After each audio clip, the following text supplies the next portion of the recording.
통해서 문학을 좀 더 가까이 할 수 있는 기회가 된 것 같습니다. 콘서트가 너무 감명 깊었어요. 어떤 인생의 어떤 다른 길을 인도하는 것 같아서 감동을 가졌고, 한 편의 풍경화를 본 듯한 그러한 시간인 것 같아요. 정말 신달자 선생님께서 말씀하시는 말 한마디 한마디가 저희 모든 그 세포에 바람을 주는 것 같아서 정말 너무 좋았습니다.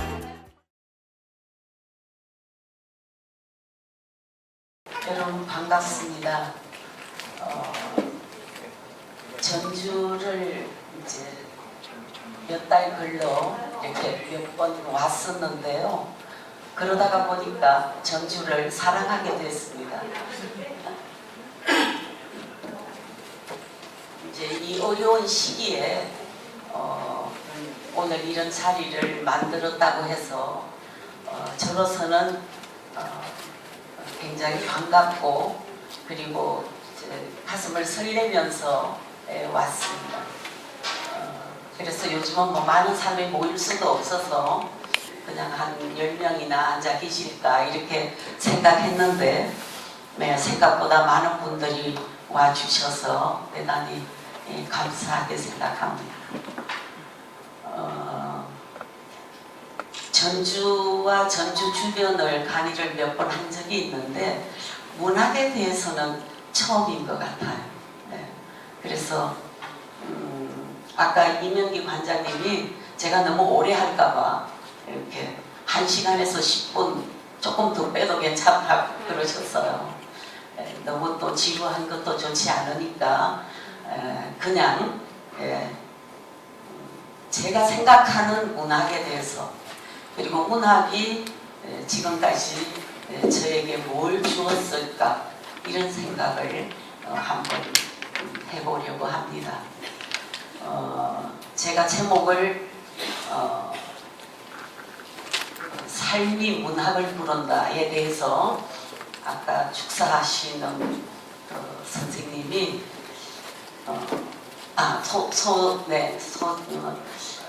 소재호 선생님이 인생을 감동스럽게 만들기 위한 게 아닐까. 그것도 물론 맞는 이야기입니다. 그러나 제가 삶이 문학을 부른다는 것은 삶이 목이 조여올 때 비명을 지르면서 피신할 곳이 있다는 것, 그것이 바로 문학이다. 이런 뜻에서 저는 이 제목을 붙였습니다. 삶이 목을 조여온다는 것은 여러 가지의 형태가 있을 수 있는데 그거는 개인마다 전부 다를 수 있을 것입니다. 그래서 그래도 글을 쓸 수 있는 기회가 있구나, 뭔가를 표현할 수 있구나, 내 마음을 쏟아낼 수 있구나 라는 것이 바로 문학이었다. 그래서 삶이라는 것을 제목에 붙였습니다. 여러분들도 잘 아시다시피 예술이라는 것은 앉아서 하시면 그냥 좀 서서 좀 불편하면 앉겠습니다. 삶이라는 것은 이렇게 답답하고 또 가슴이 터져 나오는 것 같은, 그럴 때 누구나 이걸 어떻게 표현하면 좋을까. 그래서 그림을 그리는 사람은 화가가 되고, 노래를 부르는 사람은 성악가가 되고, 그리고 글로 표현을 하면 시인이나 수필가, 소설가가 되지 않았을까, 이렇게 이제 생각을 합니다. 저에게 있어서는, 또 혹은 많은 문인들에게 있어서는 자기 나라에 언어가 있다는 것이 얼마나 감사하고 고마운 것인지 모르죠. 그것으로 자기 마음을 표현하는 것. 정문학은 보이지 않는 내면의 마음입니다. 그걸 여러 가지로 이제 해석할 수 있을 텐데요. 저는 어릴 때 대개는 작가들은 처음에 문학에 눈을 뜨는 것은 사실은 가정 일상사에서 가져오는 경우가 굉장히 많습니다. 그래서 우리나라 시인들도 보면 자기의 어머니가 사용하는 언어를 시에다가 많이 사용하고, 또 어머니에 대한, 아버지에 대한 이야기를 글로 많이 표현하죠. 소설가들도. 자, 그런데 저도 제일 처음 이것이 혹시 문학이 되나 이런 생각 없이 내 마음을 표현할 수 있는 어떤 입구를 만들어 준 것은 어머니나 아버지가 아니었을까 이런 생각이 듭니다. 저희 어머니는 기억자도 모르는 그런 문맹입니다. 그런데 상당히 머리가 좋고 그리고 감성이 뛰어나고 그리고 그 결단을 잘하는 그런 분이셨습니다. 그런데 이제 제가 어릴 때는 모두 가난했고 그리고 미래가 잘 확보되지 않는 그런 때여서 이제 저는 딸이 많은 집에 이렇게 딸이기 때문에 언니들의 옷을 입고 언니들이 쓰는 물건을 이제 사용하고 이런 게 너무 싫었었어요. 그래서 이제 나는 새 것을 사달라 이렇게 말하면 우리 어머니가 이렇게 말했습니다. 오르지 못할 나무는 쳐다도 보지 말라. 예, 그래서 희망의 싹을 싹 잘라버렸죠. 이렇게 오르지 못할 나무는 쳐다도 보지 말라는 거는 그래도 그 쳐다라도 봐야 뭐 올라갈 뭐가 생기지 않을까 그렇게 생각했지만 어머니는 단호하게 제가 뭐 운동화를 하나 사달라 이러면 제 고향에서 딱 운동화 신은 애가 하나 있었는데 그것이 너무 부러웠습니다. 예, 나 운동화를 좀 사달라 이러면 영락없이 오르지 못할 나무는 쳐다도 보지 마라 이렇게 말했습니다. 그런데 이제 제가 중학교에 들어가면서 우리 어머니의 인생관도 달라졌습니다. 여자의 인생관이 달라진다는 것은 뭐가 있을까요? 자기의 혹독한 인생에 대한 탈바꿈이었을 겁니다. 나도 이래가지고는 못 살겠다 이런 게 있었겠죠. 어머니에게도. 예, 그리고 변한 제2의 인생에서 어머니는 이렇게 말했습니다. 이 세상에는 오르지 못할 나무가 없다. 이렇게 변하셨어요. 예, 말하자면 그것은 내 인생에서 온 것이 아니라 어머니의 인생의 변화입니다. 자, 우리 어머니는 자랑을 많이 하고 싶은 여자인데 자랑할 것이 없었습니다. 딸들이 시집을 가도 엉망으로 살고 남편은 늘 바깥에서 돌고 뭐 이제 이런 식으로 또 아들을 낳고 싶은데 딸만 계속 나온다거나 그래서 어머니는 자기 인생에서 구하고자 하는 것을 제대로 구한 것이 별로 없는 그런 여자였어요. 근데 처음에는 자기가 배운 대로 오르지 못할 나무는 쳐다도 보지 말라고 했다가 내가 변하지 않으면 아무것도 안 되겠다라는 제2의 인생에 눈을 뜨면서 저에게 말했죠. 이 세상에는 오르지 못할 나무는 없다. 그러면 이제 그걸 듣는 저로서는 혼란이 옵니다. 아니 쳐다도 보지 말라고 했다가 이 세상에는 오르지 못할 나무가 없다고 하는 것. 그것은 무엇일까? 거기에 대한 의문과 의심과 갈등이 저에게 있어서는 글을 쓰게끔 만들어주는 거예요. 자, 그런 것이 하나 있고요. 그리고 이제 제가 중학교 2학년 때 저희 집은 굉장히 잘 살았습니다. 이제 아버지가 제재소, 또 정미소, 도가라고 해서 여러분 아실 거예요. 술 만드는 거. 이런 걸 다 했습니다. 근데 그 중에 한 개만 해도 우리 고향에서는 아주 깡촌이니까 또 부자 소리를 들었습니다. 그런데 그 세 가지를 다 했으니까 굉장한 좀 경제적인 데 대해서는 좀 넉넉한 집안이었죠. 제가 보기에 저희 아버지는 더 가질 것이 없이 보였습니다. 일단 경제적인 것. 또 아버지는 건강하셨어요. 또 거기다가 친구들이 많았고 그리고 또 남들이 가지지 않는 여자도 많았어요. 네. 아버지 회갑 사진을 보면 지금도 그 사진이 있는데 우리 어머니 옆에 2호, 3호, 4호 쭉 앉아있는 사진이 있습니다. 네. 그런 평화가 오기까지 어머니는 상당한 많은 갈등을 가지셨습니다. 자, 이제 그런 때 저는 중학교 2학년 때 아버지의 일기장을 보게 됩니다. 우연히 보게 됐죠. 근데 그 일기장을 보면서 저는 이렇게 생각했어요. 아버지는 숙제도 없는데 왜 일기를 쓸까? 그때만 해도 저희들은 일기를 숙제로 내줄 때입니다. 그런데 아버지의 일기장을 제가 꺼내보면서 아버지의 일기장이라면 뻔하다. 오늘도 행복하고 내일도 행복하고 왜냐면 안 가진 것이 없는 남자가 하나 있다면 그것은 우리 아버지다. 이렇게 저는 생각했기 때문에. 그런데 그런데 아버지의 일기장이 그때 3번이었는데 이제 뭐 5월 1일 또 그 다음에 5월 2일, 5월 3일 이렇게 쭉 날짜가 적혀 있고 첫 말, 그러니까 일기장의 첫 구절은 여러분 똑같은 말로 시작이 됐어요. 그것이 무슨 뭐 연수가 달라도 단수가 달라도 일수가 달라도 첫 구절은 똑같은 말이 있었어요. 근데 그것은 저에게 상당한 충격을 주었어요. 모든 것을 가진 남자, 더 이상 가질 것이 없는 남자가 아버지라고 생각했던 저에게 있어서는 상당한 충격이었죠. 그 첫 구절은 이렇게 되어 있었어요. 나는 오늘도 홀로 울었다. 일기장을 다 듣고 있었어요. 그 한마디. 그러면 저는 어떻게 되죠? 아버지는 건강하고 돈도 많고 여자도 많고 뭐 안 되는 것이 없는 것이 없는 그런 아버지로 생각했던 저는 그것은 믿을 수 없는 일이었어요. 혼란이 왔죠. 저는 집에 와서 이불을 뒤집어 쓰고 울었습니다. 왜 울었을까요? 도대체 아버지의 마음속을 들여다볼 수 없는, 왜 아버지는 다 가졌는데 홀로 울었을까? 아버지 옆에는 얼마나 많은 사람이 있었는지 모릅니다. 우선 그 세 개의 회사에도, 회사는 아니지만 제재소, 정비소, 도가 이런 데도 일꾼들이 너무 많았고, 그리고 친구들도 많았고 가족도 많았고, 자 그런데 왜 홀로 울었다고 썼을까? 이것이 저에게 있어서는 매우 궁금한 것이었어요. 자 저는 그때 이런 생각을 했습니다. 왜 사람은 사람의 마음을 볼 수 없을까? 사람은 마음을 볼 수 있는 것이 있다면 난 앞으로 그걸 좀 해보겠다. 그렇게 생각했어요. 자 그리고 저는 서서히 문학에 대한 꿈을 키우기 시작했어요. 그리고 고등학교 1학년 때 부산으로 전학을 갔어요. 근데 내일이면 부산을 떠날 텐데 오늘 아버지가 저를 불렀습니다.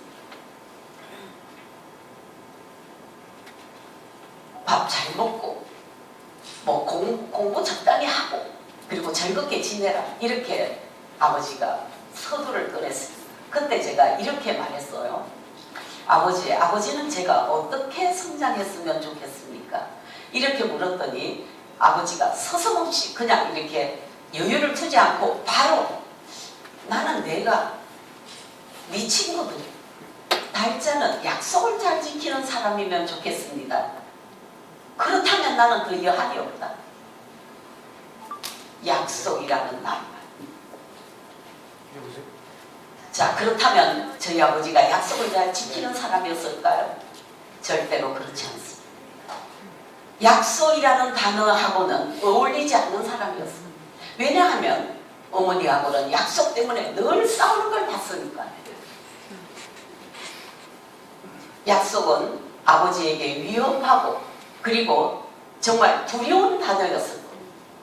늘 약속을 깨버리는 것은 아버지 쪽이었으니까. 그래서 어머니는 늘 이렇게 말했습니다. 네 애비는 말만 번지르르 하라. 그 말 아마 5,000번도 더 들었을 거예요. 말만 번지르르 하라. 자 그런데 제가 듣기로는 아버지의 그 번지르르 하는 그 말에도 진실은 있었을 겁니다. 어머니는 믿고 싶지 않았고 아버지는 그렇게밖에는 할 수 없는 감정의 내란이 있었을 겁니다. 물론 나이 들고 저는 아버지와 어머니가 어떻게 다른 것을 알게 됐지만 어머니는 아버지의 모든 것을 믿지 않아 거부했고, 그리고 아버지는 그러한 거부하는 아내를 두고 여러 가지 방황을 했을 것입니다. 다만 저는 아버지의 마음을 읽을 수 있는 것이 무엇이다 라면 그것을 해보겠다. 그래서 저는 그때부터 마음 읽기, 내가 교과서를 읽어도 이것은 마음 읽기야. 그리고 소설을 읽어도 이것은 마음 읽기야. 시를 한 편 읽어도 이것은 마음 읽기야. 이런 자세로 문학 공부를 시작했어요. 그러면 결국 저는 지금 몇 년 있으면 제가 덩달 60년이 되는데, 그렇다면 그렇게 오랜 기간을 제가 마음 읽기를 했다면 마음을 조금이라도 들여다볼 수 있는 그런 재능이 있을까요? 그렇지는 않은 것 같습니다. 그래서 어떻게 생각해보면 문학은 매력이 있는 거예요. 50년을 해도 서툰 것, 50년을 했는데도 이거 뭔지 잘 모르겠는 것, 그것이 문학이기 때문에 또 하게 되고 또 하게 되는 게 아닙니다. 저는 지금 뭐 상당히 여자로서 나이를 많이 먹고 내년이면 80이 됩니다. 그런데 그러면 너는 내 인생에서 마음을 너 스스로는 알고 있느냐? 사실 그렇지 않습니다. 제 마음도 잘 모르겠어요. 그러면 지금까지 저는 적어도 남자한테 무릎을 꿇어본 적이 없어요. 그렇다면 무릎을 꿇은 적이 없는 거죠. 자, 그런데 이 문학 앞에서는 수없이 무릎을 꿇었어요. 그것이 뭔데? 도대체 그것이 나에게 뭘 주는 것인데 저는 그렇게 여러 번 무릎을 꿇고 그리고 저를 낮추었을까요?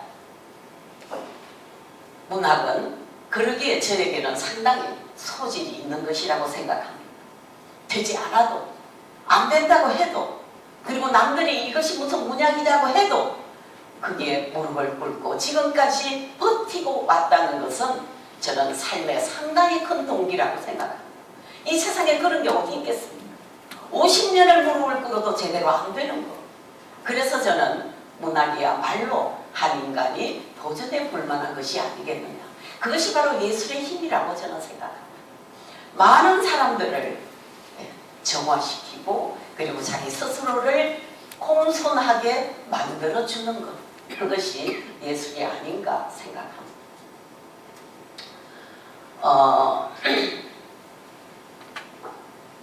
청어 장수가 있었습니다.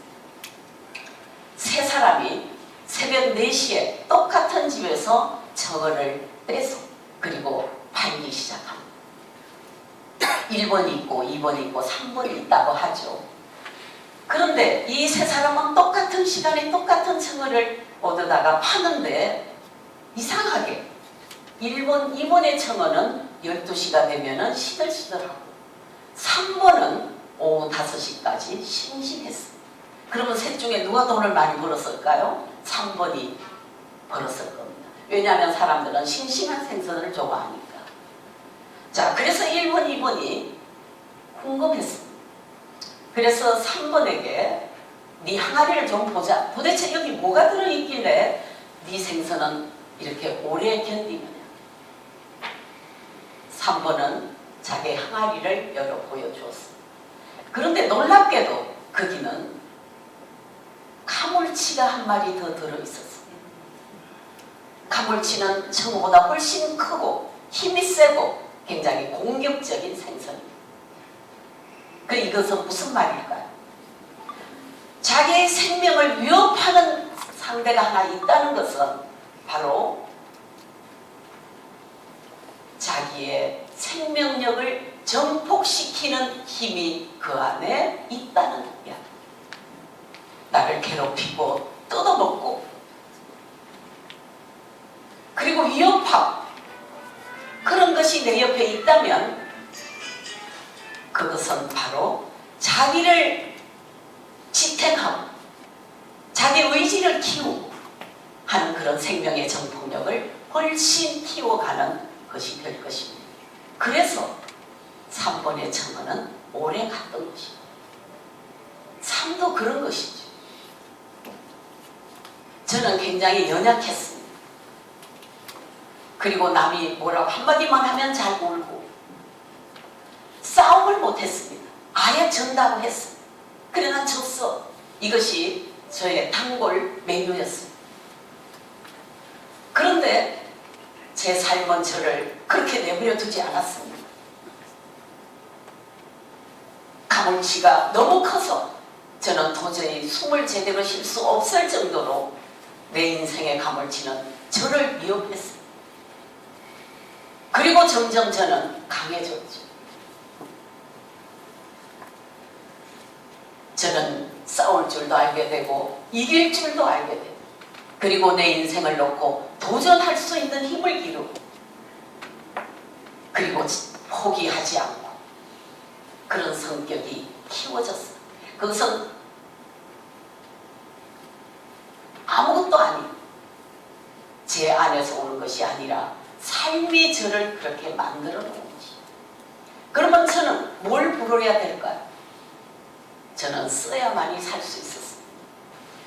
제 말을 들어주는 사람도 없고 저를 위로해주는 사람도 없고 잘한다고 칭찬해주는 사람이 없을 때 저는 빈 백지를 들고 싸웠어요.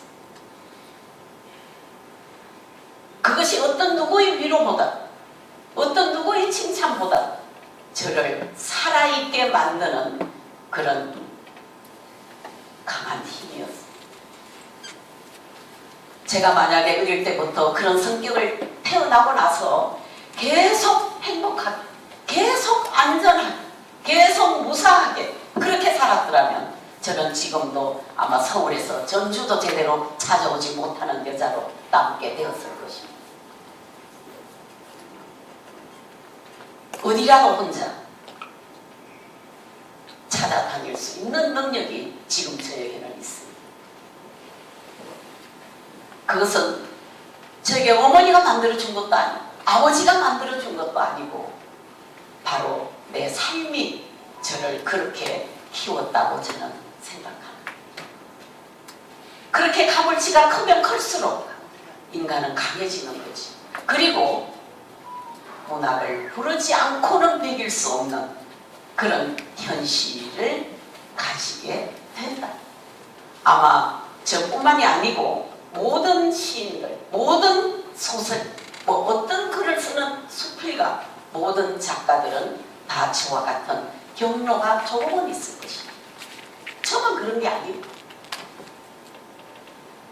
그래서 한 삶에 어두운 그늘이나 위협적인 물건이나 그리고 무슨 모든 거 있죠. 그런 것들이 사실은 다 나쁜 것은 아니었다. 이런 생각이 들기도 합니다.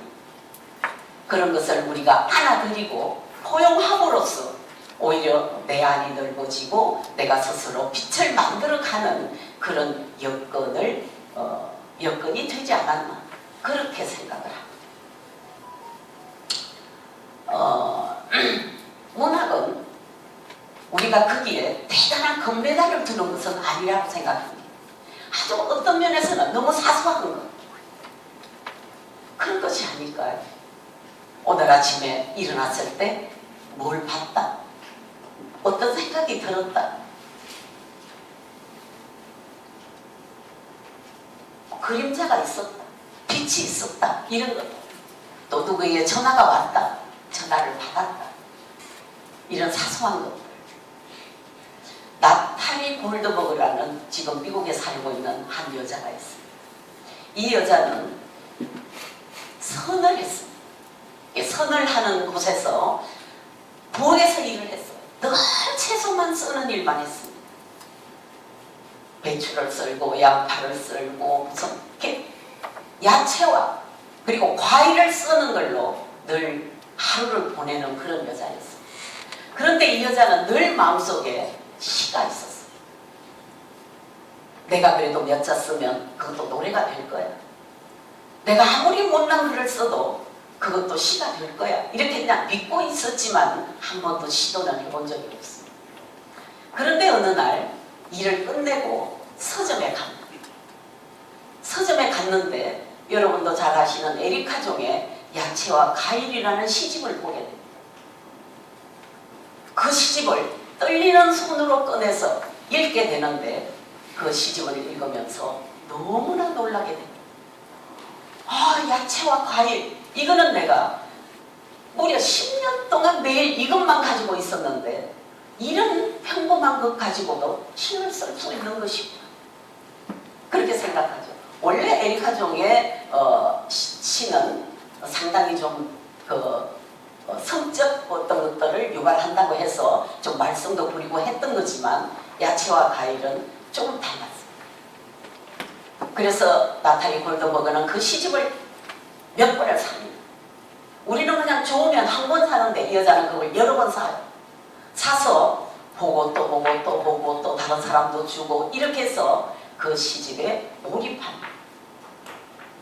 그리고 5년 후에 이 나탈리 골드버그는 책을 한 건데 어떻게 하면 좋은 글을 쓰는가라는 책이에요. 자기는 그냥 몇 년 되지도 않았는데 깨달음이 온 것도 몇 년 되지도 않았는데 그런 책을 씁니다. 여러분 제목이 뼛속까지 내려갔어라 이런 제목. 뼛속까지 내려갔어라. 자 여기 이렇게 시인과 작가들이 몇 분 계신데 과연 우리가 뼛속까지 내려가 쓴 적이 있는가? 또 그 몇 번이나 있을까? 저는 그 책을 쭉 읽으면서 많이 반성을 했어요. 자, 이 나탈리 골드버그는 이 책이 지금 28개의 나라에 번역이 돼서 우리나라에 또 들어온 지가 뭐 한 10년 됐습니다. 그런데 이 여자의 그 책의 자세가, 글의 자세가 굉장히 배울 만합니다. 자, 네가 정말로 진실로 뭔가를 쓰면 그 진실이 너를 가고자 하는 대로 너를 데려다 줄 것이다. 이렇게 믿습니다. 그리고 어떻게 썼느냐? 너의 진실의 외침을 적어라. 이렇게 말합니다. 내 진실의 외침. 절실하게 뭐가 외치고 싶으냐? 그거부터 정해야 돼. 그냥 떠오른다고 마구잡이로 쓰는 게 아니라 정말 네가 하고 싶은 말에 그 진심의 외침을 적어라. 이렇게 그 5년 정도밖에는 공부를 안 했지만은 그 체질상 상당히 열정도 있고 그리고 문학이야말로 다른 것하고 다르게 자기의 진심을 내놔야 한다는 것을 우리에게 외치고 있는 그런 여자. 저는 그 제목이 참 마음에 들었어요. 뼛속까지 내려갔어요. 저는 그 말이 참 좋고 그리고 제가 글을 쓸 때마다 과연 내가 몇 단계까지 내려갔는가 자기를 완전히 비우고 어디까지 비울 수 있는 것인가 또 내가 나를 비우는데 어디까지 비울 수 있는 것인가를 체험해보는 그런 어떤 문학에 대한 자세가 있다는 것은 우리에게 굉장히 위로가 되죠. 그리고 뭐 여기 계신 분들도 다 예술, 문화 이런 데 이제 일을 하시는 분인데 내가 하는 이 뭐 글 한 줄 그리고 내가 하는 이 뭐 문화의 한 행위 그리고 오늘 우리가 만나는 이런 모임이 과연 우리 자신을 구원하고 있는가? 내 글이 남을 무슨 구원하고자 하는 게 아니라 내가 과연 구원받고 있는가? 정말 내가 그만큼 진실되게 하고 있는가? 이 시대의 모든 문명이 지금 너무 급하게 발전하고 그리고 모든 것들이 낯설게 발전하고 있는데 비해서 정말 과연 우리들의 인간과의 사회적인 교류에서 진실은 살아있는 것인가?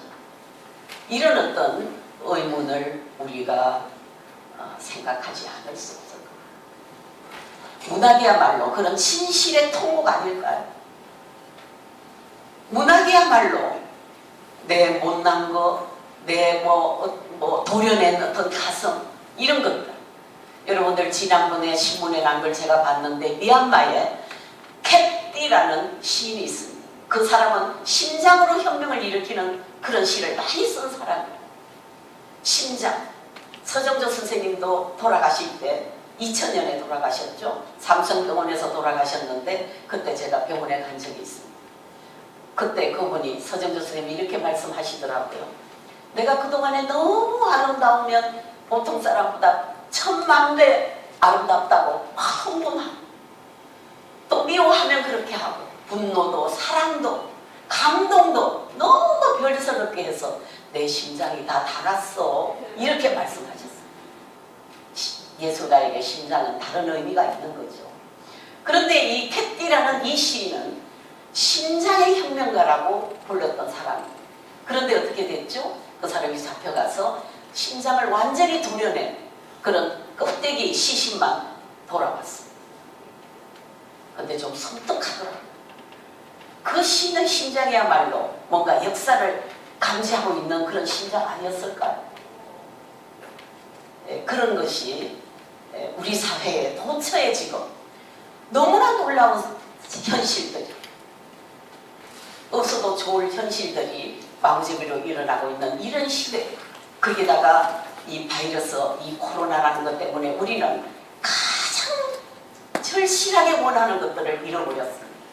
사실은 삶에 가장 중요한 게 뭡니까? 사람과 사람이 만나서 악수도 하고 호응하고 그리고 말하고 같이 먹고 이런 것들이죠. 삶에서 중요한 것, 그보다 더 중요한 건 저는 없다고 생각합니다. 일단 가정을 제외하고, 가족이라는 걸 제외하고는 사회에서 그보다 더 중요한 것이 있습니까? 마스크를 하고 서로 입을 볼 수 없고, 입을 볼 수 없다는 것은 내면도 볼 수 없는 게 아닐까 하는 절망적인 생각이 들 때도 있습니다. 자, 이런 사회가 우리에게 지금 온 지도 1년이 훨씬 넘었어요. 물리학적, 그리고 공간학적, 우주학적으로 보면 사실은 13차원까지 있다는 겁니다. 그런데 우리는 겨우 지금 4차원에 드는 것 자체에서 지금 굉장히 우왕좌왕하고 있는 거 아닙니까? 인간이 정신이 건강하고 뇌가 확장되면 우리가 돌아갈 수 있고 우리가 가야 할 것이 너무나 아직도 멀고 멀다. 13차원이라는 건 뭐가 뭔지 모르지만 지금 4차원도 우리는 지금 이 바이러스라는 여기에 발목이 잡혀서 제대로 아무것도 할 수도 없고, 그런데도 여러분 아시죠? 지금도 서울에는 그 부근에는 토 일요일이 되면 차가 막혀서 그냥 10km 이것도 지금 제대로 못 가는 그렇게 막힌 길들을 보면 아, 인간이 참기는 많이 참았구나, 이제는 더는 못 참는다는 얘기구나, 어제 그런 생각을 하려고. 그렇게 더는 못 참으니까 아무리 밀려도 차를 끌고 나는 어딘가 가겠다, 그거와 같이 인생에서는, 우리의 삶에서는 더는 못 참을 것이 있는 거죠. 그걸 우리는 어떻게 서로 손잡을 것인가, 그걸 어떻게 표현할 것인가. 무당이라는 것이 우리에게 있기 때문에 우리는 그래도 기대를 하고 그리고 노력도 하고 그래도 완벽하게 좌절하지 않는 삶을 우리가 그렇게 살아갑니다. 오늘 이렇게 보이는 이것은 사실은 하나의 구원이기도 합니다. 제대로 못하고 있지 않습니다. 너무 모두 그리워하는 그런 시간들이거든요. 문학이 우리한테 주는 것은 너무 많습니다. 그리고 문학을 어떻게 끌어가느냐 하는 것도 중요합니다. 자, 여러분들은 지금 다 의자에 앉아 계시죠. 이 의자를 제일 먼저 노래했던 사람은 조명화 시인이에요. 조명화 시인은 의자를 이렇게 표현했어요. 늙으면 젊은 사람에게 나의 의자를 이렇게 넘겨준다, 이런 뜻으로 썼습니다. 내 의자를 비워놓습니다. 그 다음 사람이 와서 내 의자에 앉습니다. 이런 시. 그런데 의자라는 것을 공원에 갖다 놓으면 우리는 뭐라고 그러죠? 그것을 벤치라고. 굉장히 낭만적인 요소가 많습니다. 의자는 그렇게 불러왔죠. 그런데 2000년 박성룡이라는 시인이, 그 사람은 요즘 활동을 안 합니다만은 그 시인이 이제 서울신문의 당선작, 2000년도 서울신문의 신춘문예 당선작인데 그 당선작의 제목이 의자였습니다. 그런데 굉장히 소용돌이를 불러왔어요. 자, 이 의자는 쉰다는 느낌이 많죠. 이 시대의 모든 사람들은 다리가 아픈 사람들이니까 우리는 앉아야 합니다. 쉬어야 하죠. 자, 그런데 이 시는 그런 것을 말하지 않았어요. 극장이든 사무실이든 어디에도 의자는 있다. 자, 어떤 의자는 몸통은 없고 아가리만 달려있고 네 발 달린 그런 흉측한 짐승이 이렇게 와 있어. 몸통은 없고 아가리만 있는 네 발 달린 흉측한 짐승이 의자. 인간들은 자기 엉덩이를 깨물리지도 모르고 좋다 좋다 그러고 앉아있어. 엉덩이는 다 사라지고. 자, 이 시는 오늘 현대가 가지고 온 막강한 편리 위주를 꼬집는 시였어. 누구든지 앉기만 하려고 그래. 아, 나는 쉬어야 돼. 난 앉아야 돼. 그리고 의자는 좋아합니다. 인간의 엉덩이를 깨물어 먹으면서 아, 내 먹이가 왔구나. 의자는 그렇게 생각합니다. 그래서 몸통은 없고 아가리만 있는 네 발 달린 흉측한 짐승. 이성룡은 바로 그 점을 한 거죠. 편리 위주, 편리 위주. 더 편리 위주. 어젯밤에 아마 24시간을 불을 끄고 잠을 자지 않고 불이 켜있는 연구소가 있었다면 그것은 아마도 틀림없이 인간이 어떻게 하면 더 지금보다 편리한 것을 만들어낼까 고민하는 불빛이었을 겁니다. 그것을 꼬집고 거예요. 인간들은 너무 편하려고 한다. 너무 편리 위주에 길들여졌다. 이런 거죠. 자, 그것을 좋은 문명으로 보지 않은 겁니다.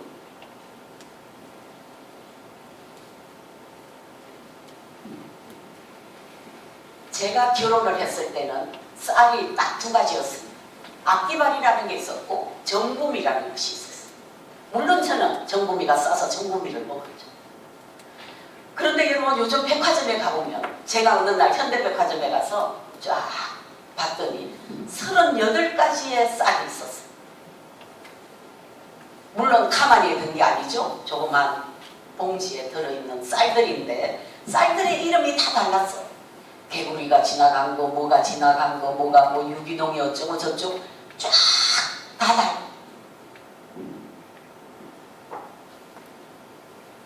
그런데 그렇게 많은 쌀을 어떻게 의미하는 걸까요? 딱 두 가지만 있었던 시절에서 오늘에 이르는. 자, 네가 원하는 걸 사. 그리고 많이 사갈 거 없어. 2kg가 있고 1kg가 있고 3kg가 있고 자, 네 마음대로 사. 이렇게 편리하게 해준 겁니다. 모든 것은 편리하고 자동차니 뭐 다른 거는 이루 말할 수가 없지만 어쨌든 우리는 조금만 불편해도 살 수 없다고 말하는 우리 자신들이 자, 이성룡은 바로 이것을 말합니다. 편리유지에 너무 길들여져서 자기 자신이 어떻게 손상되고 있는 것은 잘 모른다. 이걸 이야기했고 그런데 이정록이라는 시인도 의자라는 시가 있어요.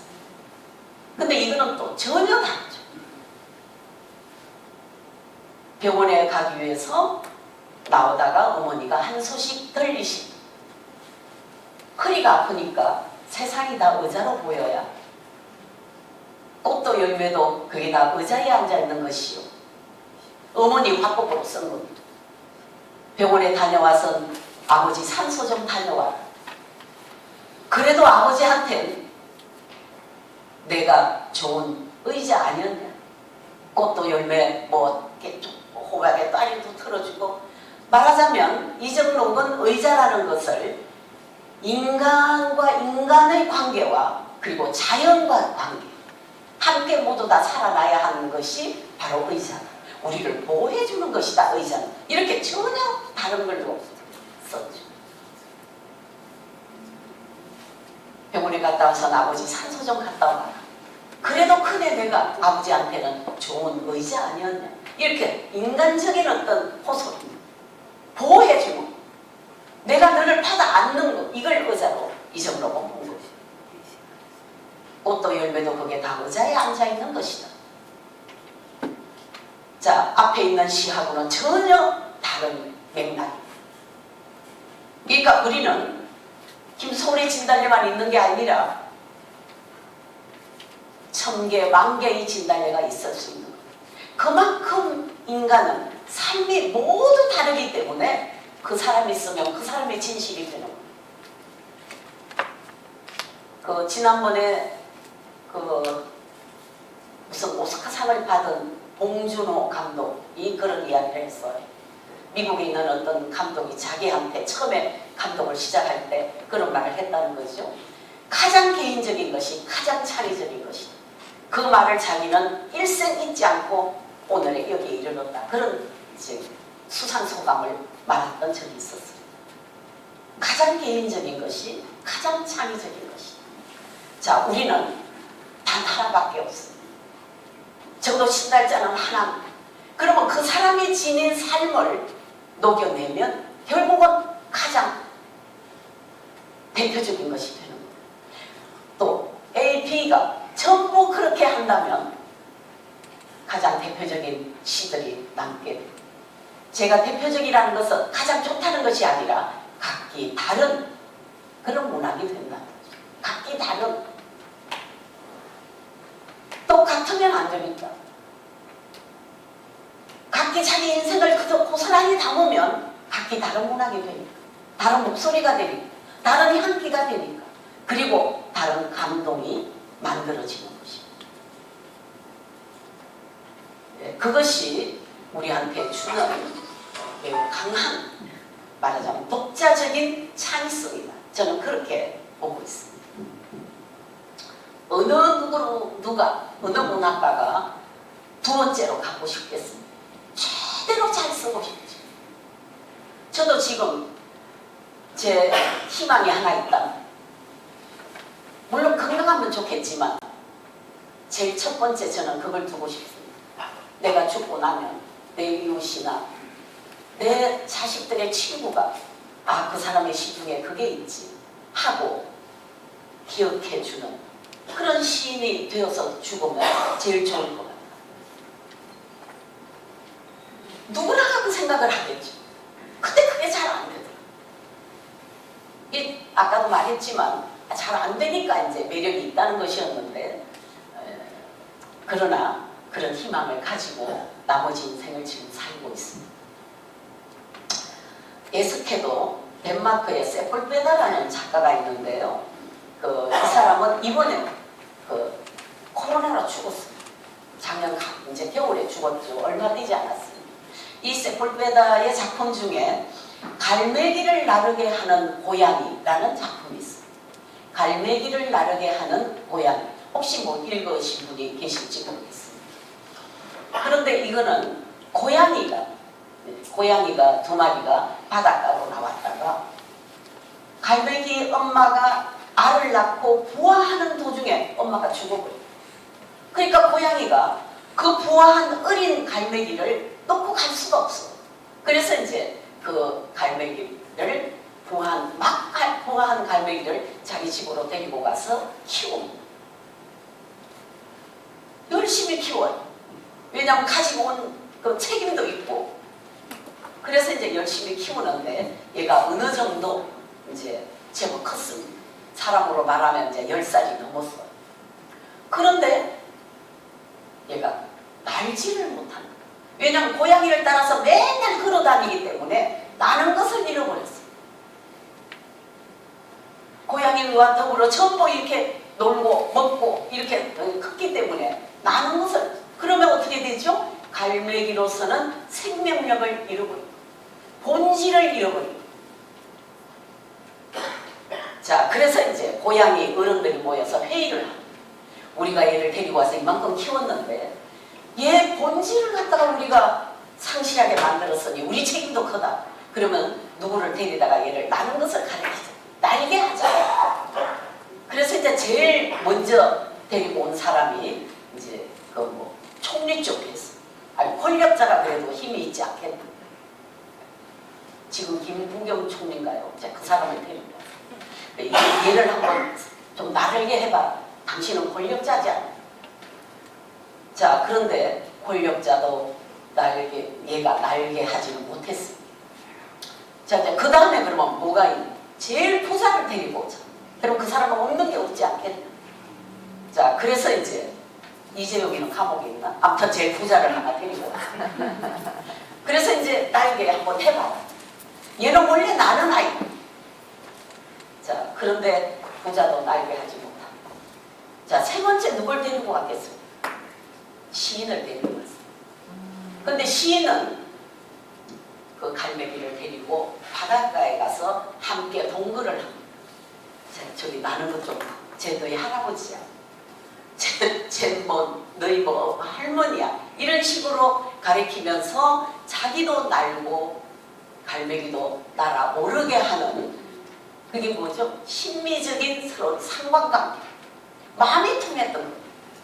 그래서 이제 그 날개 한 것이 시인이다. 이제 이렇게 해서 그 얘기는 끝나는 거예요. 세골뼈다는 죽었지만 날지 못하는 것들은 앞으로도 나르게 될 것입니다. 작가는 그런 거죠. 상징성을 주고 그는 죽었습니다.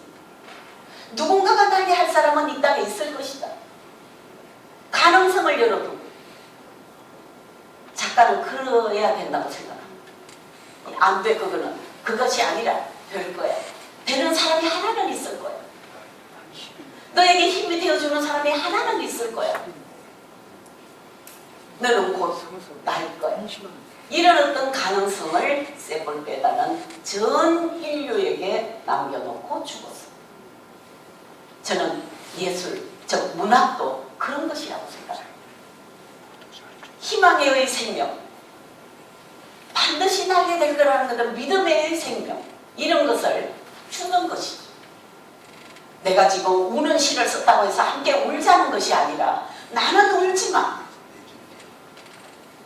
너는 울지 않기를 바래. 이런 메시지가 사실은 문학에는 담겨 있는 거예요. 울고 난 다음에 다른 일이 없잖아요. 웃을 일이 있을지도 모른다. 이런 가능성, 그런 희망. 그것이 문학이 갖는 가장 영예로운 그런 메시지가 아닐까, 그런 생각을 해봅니다. 옛날에 제가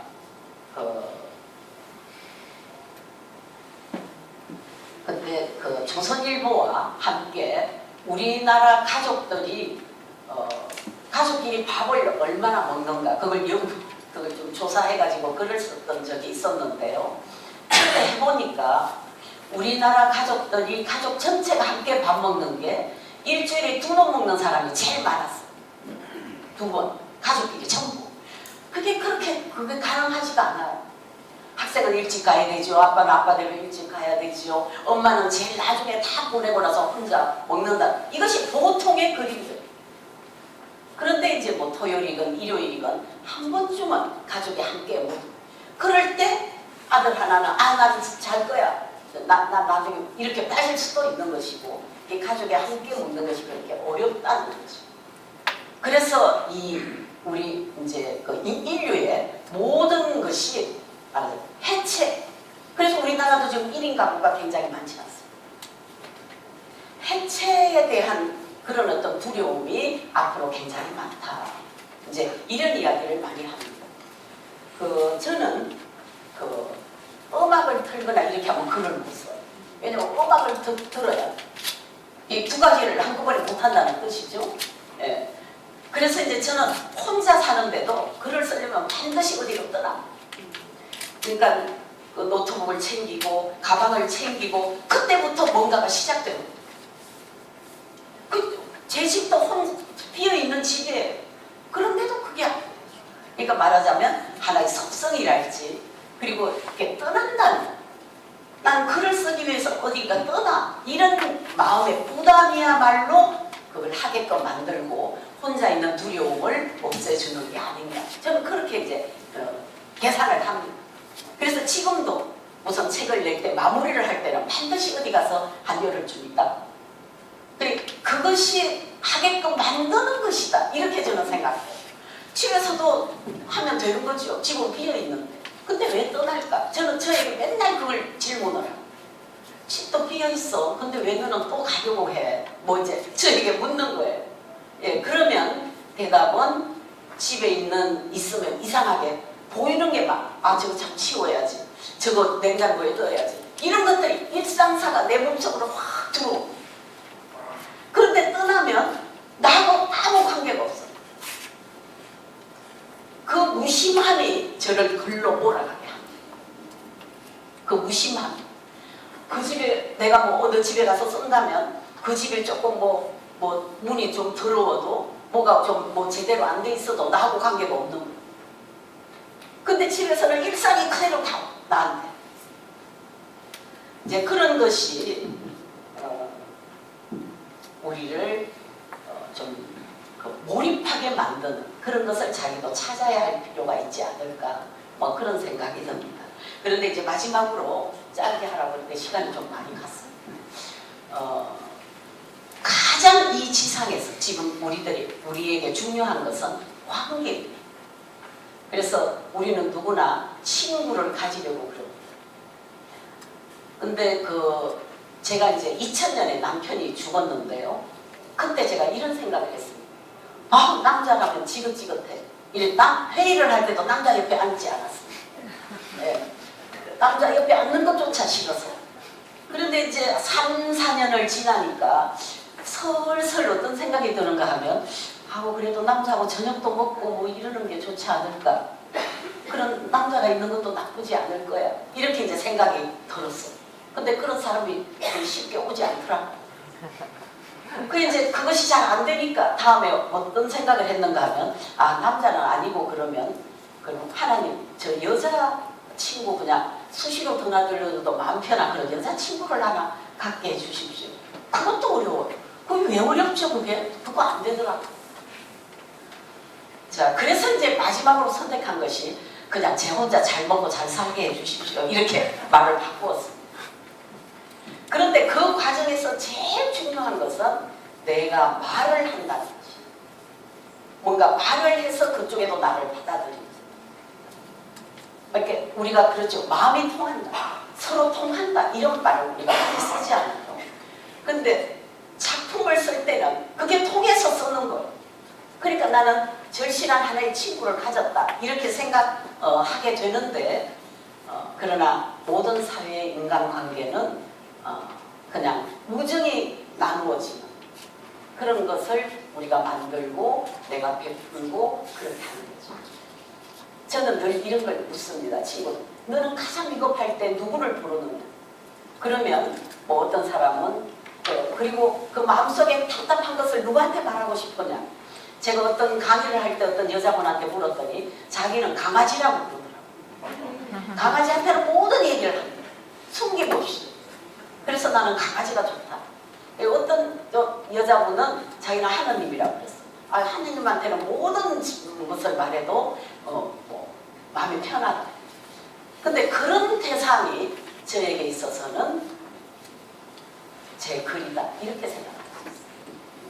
어떤 위급한 상황에서도 첫 번째도 이걸 어떻게 쓰지? 이렇게 되는 거예요. 목을 조르는 것 같은 외로움이 왔을 때도 더 두려워하지 않고 그래 이걸 어떻게 쓰면 되지? 이렇게 생각하는 거예요.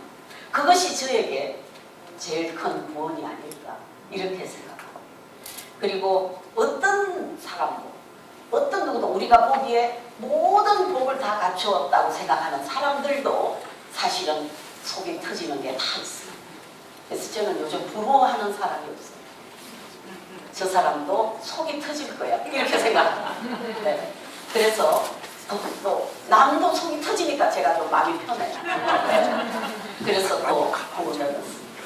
네. 여러분 오늘 함께 해주셔서 대단히 고맙습니다. 네.